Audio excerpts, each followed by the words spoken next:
So we'll start with our psychology lecture. So we were doing psychological test. Okay, we have understood what are the nature of individual differences, why it is important for measuring the differences and similarities between the individuals, why should we club certain individuals in one group, and why should we differentiate between one individual and the other, that we have seen. And the measurement tool to do it is called your test or scale. Test like the psychological test like SBIT, Stanford Binet या Simon Binet intelligence test. SBIT fifth version is being used now. Scale like Wechsler adult intelligence scale. Fine. Largely we use the fourth version of it. So in the test we have seen that we were talking about the standardized psychological test. Which one? Standardized.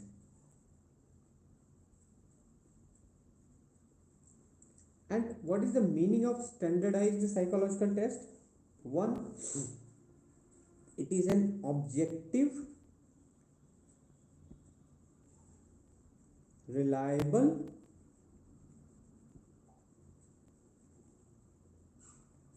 valid test. High on the degree of reliability, high on the degree of validity. What are the types of reliability and the types of validity and further meanings of this, that we'll see now. It is an objective one. Then the fourth criteria is that the norms for the comparison of the scores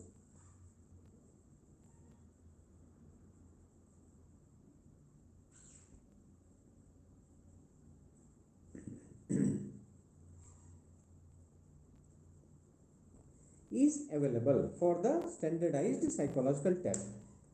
This is one type of test. What about the other type? The other type is your constructed psychological test. Just let me switch on the notice board so that we have all the doubts covered. Okay.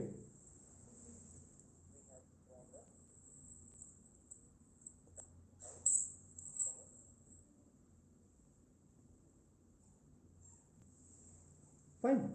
So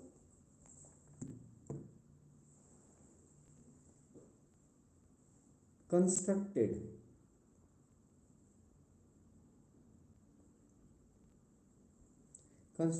psychological test. What we did right now was standardized psychological test. The example being SBIT, Stanford Binet or Simon Binet intelligence test. This one.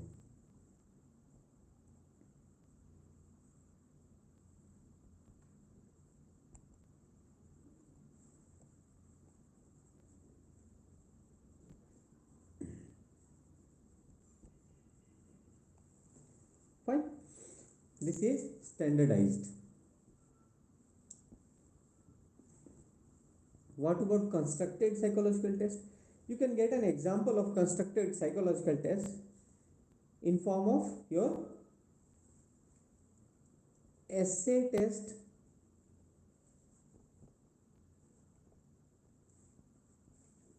or in, for that matter, any subjective test in UPSC. All these are constructed psychological tests. So what is the difference between constructed psychological test and your standardized psychological test? That we'll see. It has been asked in the UPSC examination earlier and it may be further asked for your understanding. And as I have told you, see, the coverage, your coverage, how much should you cover, will be decided by one thing, your previous year question papers which have been asked. Fine. So here on this part we are writing standardized psychological test. This is your constructed one. What happens in the standardized psychological test? One, the number of items is fixed. It may be 80, it may be 100, it may be 200, but that is fixed. Second thing, procedure of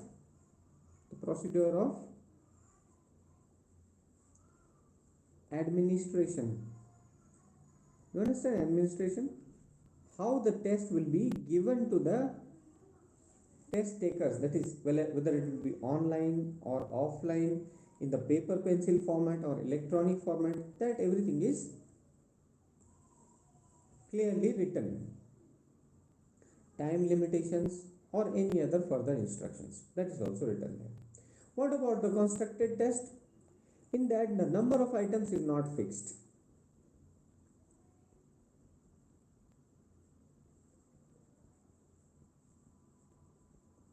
Flexible. Number of items is flexible. That is, depending upon the purpose of the test, it may be kept 80, 100, 200, or as per the convenience of the test taker on those who are using it for a particular purpose. Okay. Secondly, the administration is also flexible.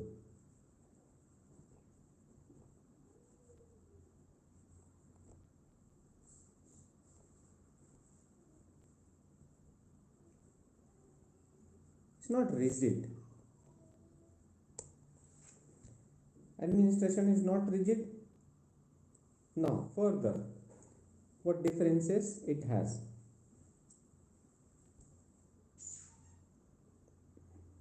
Standardized, constructed.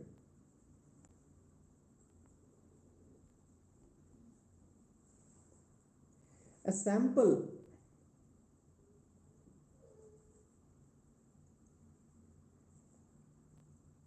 normative sample to compare the scores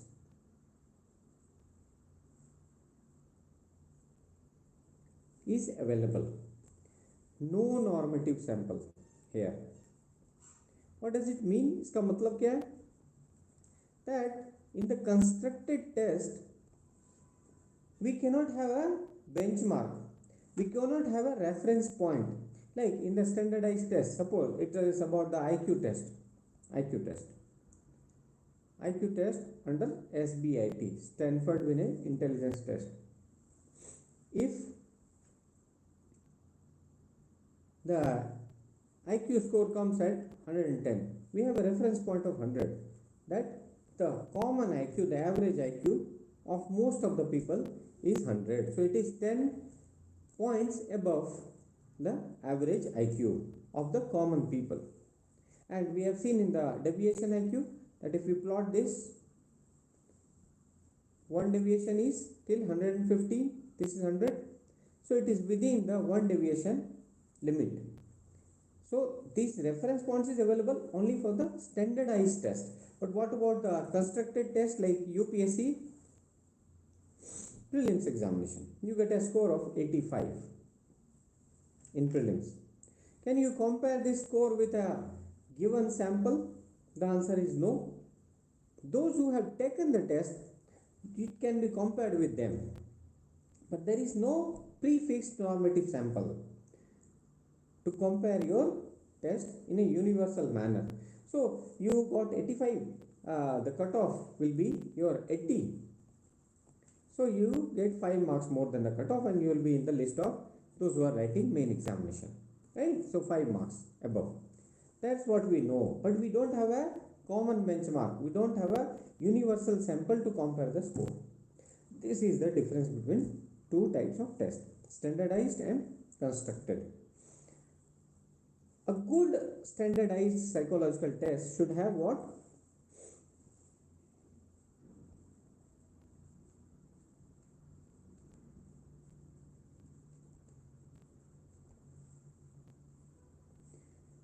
high degree of objectivity,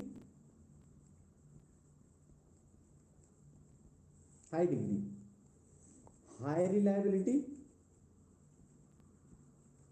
and reliability means what? Consistency of the scores obtained by a set of subjects, that is the people who take the test, at different point of time when the same test or a similar test is administered to these group of subjects. Okay, then we come to the validity.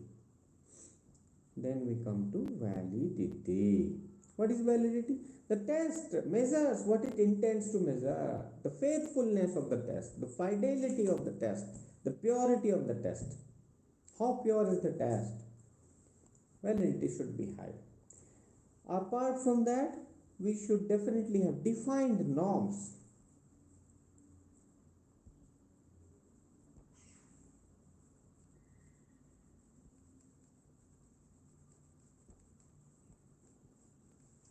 Defined and clear norms should be available.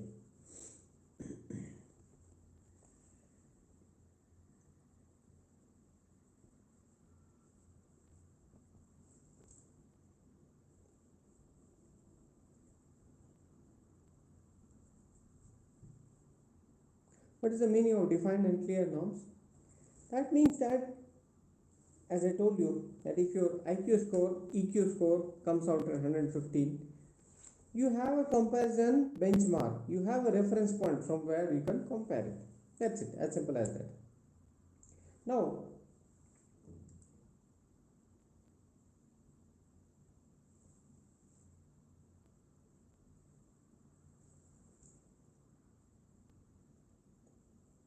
if we have to go for a write-up, what will you write if 10 marks question is asked?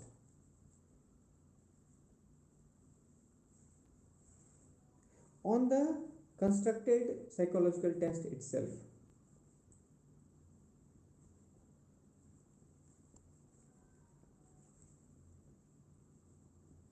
Ten marks. Distinguish the unique characteristics. Clearly differentiate, clearly bring out the unique characteristics of a constructed psychological test. Suppose this is the question in 10 marks. What all will you write? You will say that the constructed test is purposive in nature. It is used for a specific purpose, because the essay test of UPSC is used to do what? To select the civil servants. To select the future civil servants, essay is used to measure the person's organizational skills, communication skills, persuasion skills, visionary capabilities, and many other things. It is purposive in nature. Secondly, it is flexible in its approach. Flexible how? In terms of the number of items, not fixed, and administration is also flexible. It is flexible. UPSC is very flexible. You have not seen the main examination centers. If you are lucky in Delhi, if you are lucky, you get a main examination center of UPSC house itself. UPSC has very good arrangements, large tables, chairs, everything is very comfortable. The hall is also very big where you write your main examination, as compared to some of the schools where you are given a bench. Sometimes it breaks. The table itself is not stable. There is lots of noise in the school. So many things happening. The invigilators, they are highly frustrated in their approach. They don't know who are these guys who are writing the paper. They think that any other common man is here. They don't know that so many engineers, doctors, and very well placed people are writing the examination. But what to do? This is how the arrangement is. So flexibility is there with UPSC also. Then comes your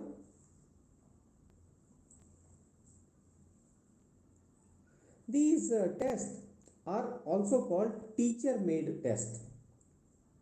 So teacher made tests are subjective. One, it is subjective. Two, it is flexible. Subjective and flexible both. So you understood nature, purposive, flexible, subjective, not flexible. Here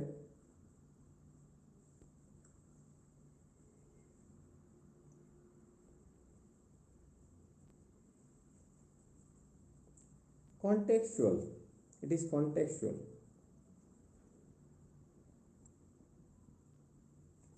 What is the meaning of contextual? In a particular context, the test has been given. Suppose you are a district magistrate and you have to hire somebody, you have to hire a secretary in your own capacity who is known for or who has the skills of a digital marketer, because you want to build an app through which the government programs will be tracked, and common men should have the access to the government program tracking and they can give the feedback also. For that you need the digital marketing and promotion person. So you will take a test for these applicants, then you will make it contextual. It is not a standardized test that you will give to them. Stanford Binet intelligence test they do. All of them will run away. You just design a test that do you know all these things? Do you know digital marketing? What tools do you use? How much time it will take? How many months? After how many months the followers will be 10,000? After how many months it will be able to reach to the whole district? These things you will design. This is contextual, subjective in nature. There is no objective criterion as it is in the standardized test. Then, as I have already told you, purposive. It has a particular purpose to solve. Then it is flexible in terms of number of items and administration. You can also compare the standardized test and constructed psychological test based on what? Here it is standardized, here it is constructed. This is your objective, this is subjective.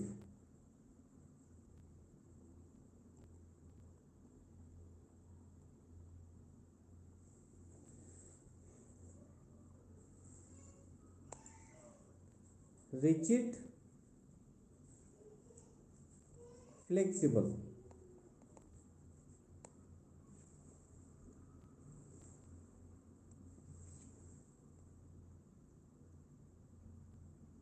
Universal,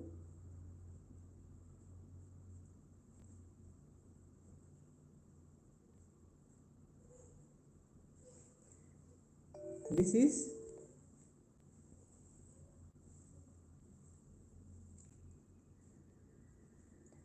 universal,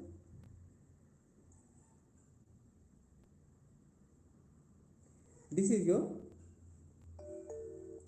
so many notifications. Then it is your purposive.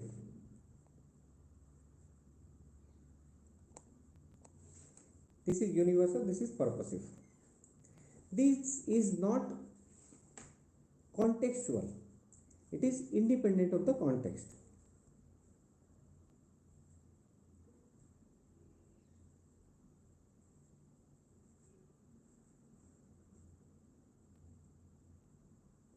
This is contextual.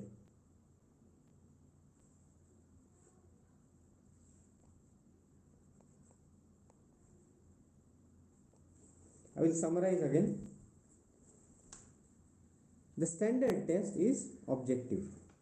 The standard test is rigid. The standard test is universal. The standard test is independent of context, generic in nature.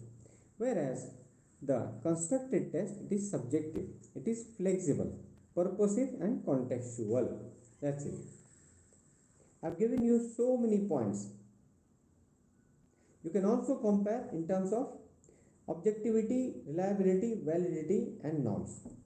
If you look at the standardized test, objectivity is high, reliability, validity also high, norms are defined. But if you look at the constructed test, it is subjective, reliability, validity is also low, then your norms are not defined. Done? With this kind of fodder, you can definitely write what? 10? Of course. 15? Yes. And in 20 marker, even if it is asked, the comparison will be asked with one more part of the question.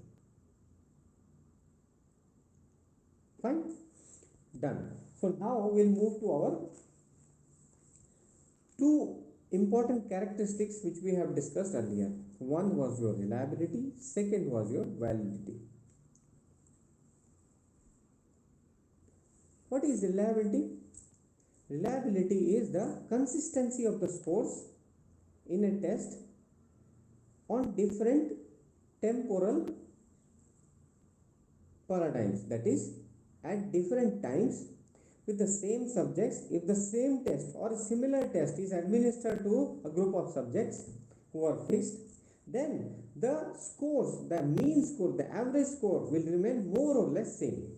Now, if you write like this in this language, the examiner knows that you have understood the context. Not writing the same language as it is given in the notes. And what happens there? Again, I am telling you, I'll give you the insight why people get low scores and why UPSC becomes difficult, because you want to cram everything and then go there. The thing is that there is no need to cram now. Yes, certain points you must mug up and pass prelims. Prelims is your donkey work. You will have to mug up everything and then pass the exam. But if you look at the main examination, there your generativity, creativity, the conceptual understanding, your writing skills, organization, flow charts, diagrams, how persuasively you write, everything will be checked. And that too is not very difficult. If you have the clarity of thinking, you can definitely do so. But you must write. And you know what? Writing speed also needs to be on a higher side. You cannot write very slow and then expect to complete the paper, because 16-20 questions, if you have to do, suppose the 20 questions you have to do in the GS paper in 3 hours, 5-10 minutes are unnecessarily spent because of invigilation, because of many other factors. So you have altogether 1 hour 45 minutes. That's what is left. 1 hour 45, maybe 1 hour 50 minutes. That's what is left with you. So it means how many minutes are there? So roughly 1 hour. It's see, the 250 marks are there.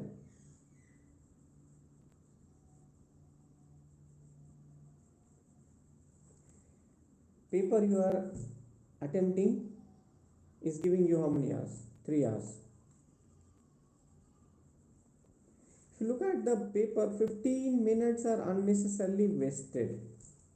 But that's how the exam is. So you are left with a 2 hours 45 minutes. Not 1 hour. Sorry, just skipped out 1 hour. 2 hours 45 minutes. How many minutes will be there? 120 plus 45. So 165 minutes. And in the 165 minutes, how many questions you have to write? Roughly 20 questions are expected in the general studies paper. For each question, how much you are getting? 8 minutes, roughly 8 minutes. In the 8 minutes, how much time do you think you should devote to the thinking, organizing and all? If your average speed of writing is 20-25 word minutes, 25 word per minute has to be there. If you write for 8 minutes, 200 words will be there. Your answers should be in the range of 150-200. So 6 minutes plus you have to write to get this. 6.5 minutes you have to write. Just write. You get hardly 1.5 minute maybe to think about introduction, body, conclusion, that organization. To think about the points and then organize it. To think about the diagrams and flow charts. What all creativity you'll use, the examples. One way is that you can think, organize everything, then start writing, or you keep writing and the points evolve. The best idea is you keep writing and the points evolve. In the optional, largely if you have prepared the way I am suggesting you, one, you sort out all your notes in this format: concept, application, merit, demerit, CAMD approach. Then you do all the significant BYQs, standard answer. You prepare the fodder for all this. Then you prepare the case studies. You prepare the examples also beforehand. You prepare the diagram and flow charts for most of the questions. Then you will save time, and in the optional you will not have much of the problem, because around 19 to 20 questions are to be there in the optional also. But in the optional, the benefit is that large part of the content is prepared. You don't need to think in a new manner, largely, because if you have done this preparation only, then I am saying out of the section A, you have to do compulsory 5 questions of 10 markers. Then compulsory 5 questions in the section B, so total 10 questions. After that you have to 3 questions, and every question has 3 parts, generally the way they are asking now. So 10 plus those 19 questions, roughly 19 questions. How much time you have? Again 3 hours, 180 minutes. But again I am taking only 165, maybe 170 minutes. 19 questions. So how much time you are getting? Roughly 8 minutes again. 8 minutes. How should you divide? As I have told you, for your 10 markers, you should not take more than 5-6 minutes. 15 markers, 10 minutes. 20 markers, here you can take 15 minutes. This should be your organization. Roughly. Largely. How many words you are supposed to write? Here you should not write more than 150 words. Here not more than 200 words. Here 250 plus words. So in the 20 minutes you are writing, suppose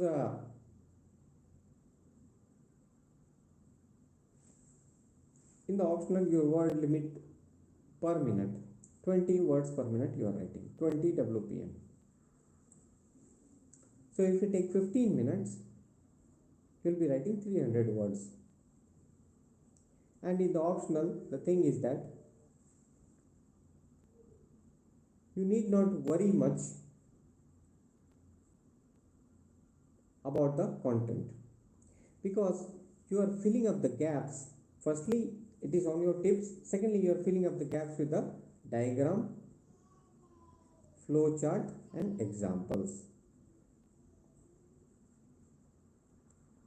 which is not that much available in the GS paper.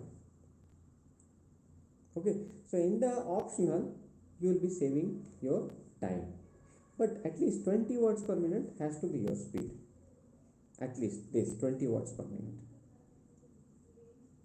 So not only try writing fast, try writing good, focus on your handwriting, focus on the neatness, cleanliness of the paper also. If you do so, you are in for a 5% grace marks, and that 5% makes a huge difference. You see how many questions, how many papers are there? 250 marks, 4 papers, 1000. Then your 500, 1750. 1750 total marks in your main examination. So if you take 5%, how much it will be? 175 by 2. You see how much it is? Roughly 85-90 marks, and that is huge. Really huge. If somebody is clearing the cutoff of mains and gets 90 marks more, see, the person is IAS next year only, who performs well in the interview. See the difference. So that's why I always say that those who have reached to the level of interview had the equal capacity to become an IAS, but unfortunately they did not understand this when they were writing the main examination.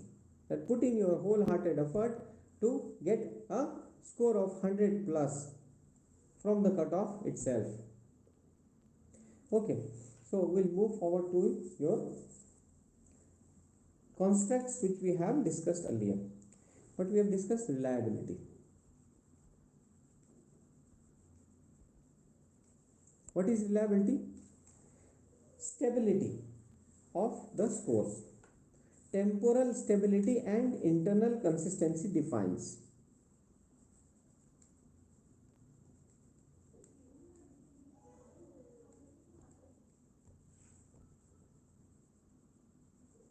And temporal stability.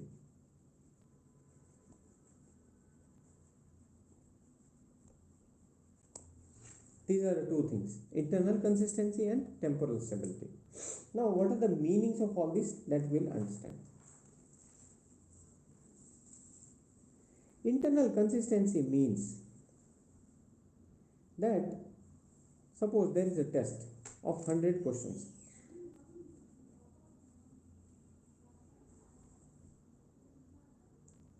And these 100 questions are checking your capability as far as geography part is concerned.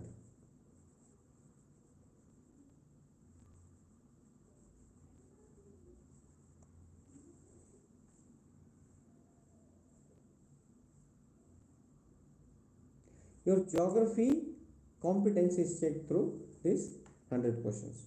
So each of these questions, 1, 2, 3, 4 up to 100, should be able to give the same prediction of the scores. That is, a person who has attempted one question, the score on this particular question should be the same as or proportionately same as a person who has taken the whole test. Suppose Sham Babu takes a test and scores on this one question, 2 marker is there. So on this question, Sham Babu scores 2. Likewise does for all the 10 questions. So the average score of the 10 questions for Sham Babu is 11 marks. So 11 marks out of how many marks? 20 marks. Percentage being 55%. When the same person takes the whole test, 100, in that also 110 score is achieved. For 10 question 11, for 100 question 110. This is called your internal consistency. The tendency, the trend of the test must be reflected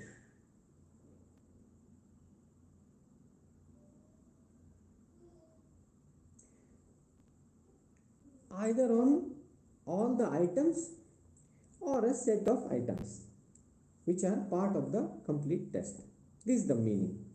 This was the internal consistency. What about temporal stability? We have already discussed. Same group of subjects took a test. When? Today at 3 p.m. Same group of subjects took not the same test but similar test. T2. Similar. T1 and T2 are similar because the same test is given. There will be practice effect, there will be fatigue, there will be habituation. So errors will come. So we are just filtering that out. Similar kind of test at what time? 4 p.m. The average score obtained here is your 50. What should be the average score scored here? That should also be around 50. Maybe 51 or 48 kind of. Why? This is the meaning of temporal stability. Okay. अब देखते हैं how many types of reliability are there. Types of reliability.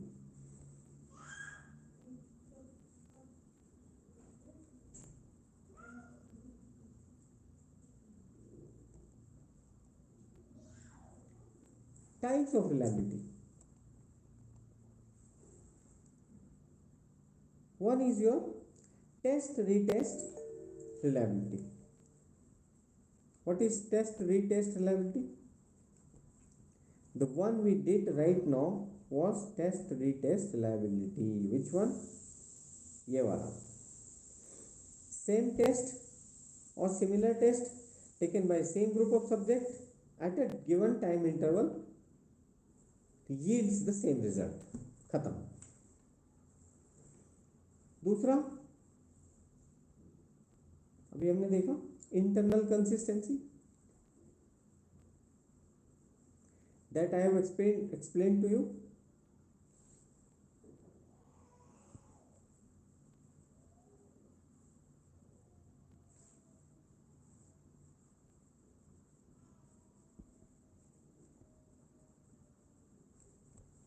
Internal consistency, that is either we attempt one question, 10 question, 20 question or the whole paper, the trend of the marks should be same.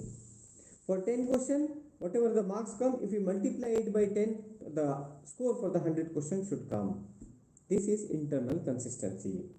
And you can see here, if there are two types of test, homogeneous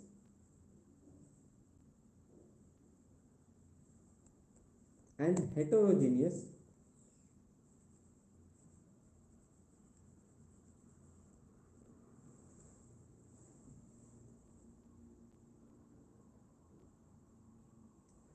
where is more internal consistency?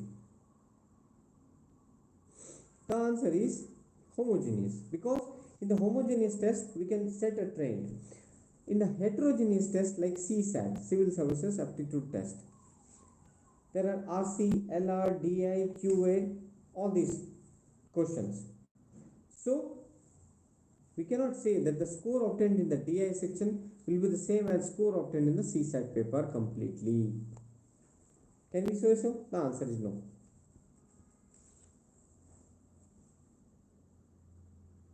So more is the homogeneity, more is the reliability.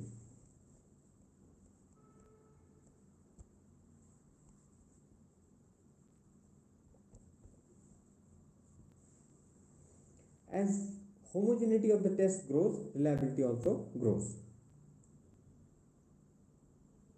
This is the meaning of your internal consistency and temporal stability. There is another method of, or there is another type of reliability which we generally don't keep as a factor in our syllabus, but still I'll tell you. Test taker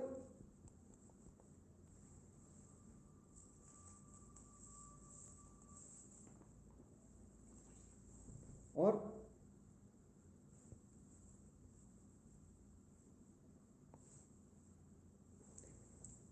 not the test taker, somebody who is administering the test. Rater, inter-rater.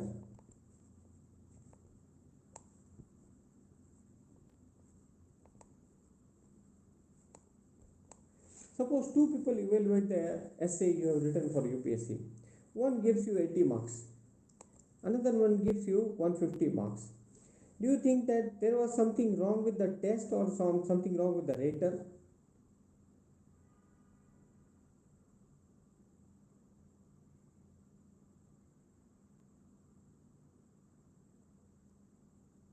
What was the problem? There has to be individual differences as far as the rater is concerned. But there was also something wrong with the, something wrong with what? Something wrong with the test.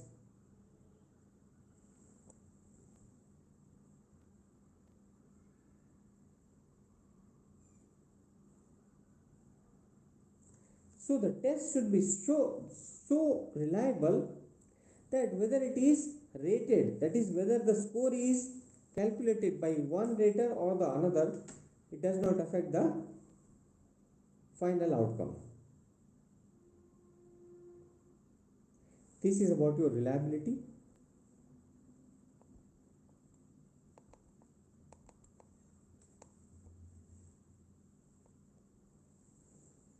Types of reliability.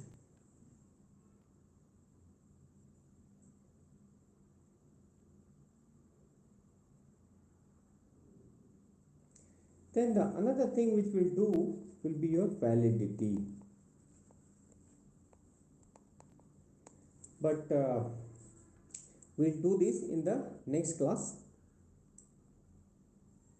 as some of the interviews are aligned, so that's why I'm keeping this class a bit short. But again, we have our January with us, so we'll have our classes longer, so it won't be pending. Thank you very much for joining. Enjoy your new year with safety, because as you know, another wave is knocking the doors. As it was during the corona period, another variant is in the news, so be very careful, because we never know. As people are criticizing the online learning has been replaced by offline and all these things, but the situation which I see right now is quite grim. So better idea is remain safe, so that you do your work in a sustainable manner. As far as learning is concerned, I've told you, it is online, offline, whatsoever. The person who has the will to study will always get it. You should have the will. You should be very, very well motivated. Your inner will to succeed should be there. Conditions don't matter. There are people who have done excellent work even when the conditions were absolutely against them. So be motivated, stay motivated, enjoy the new year, but safely. Thank you very much for joining. Catch you in the next class next year. Happy New Year 2024.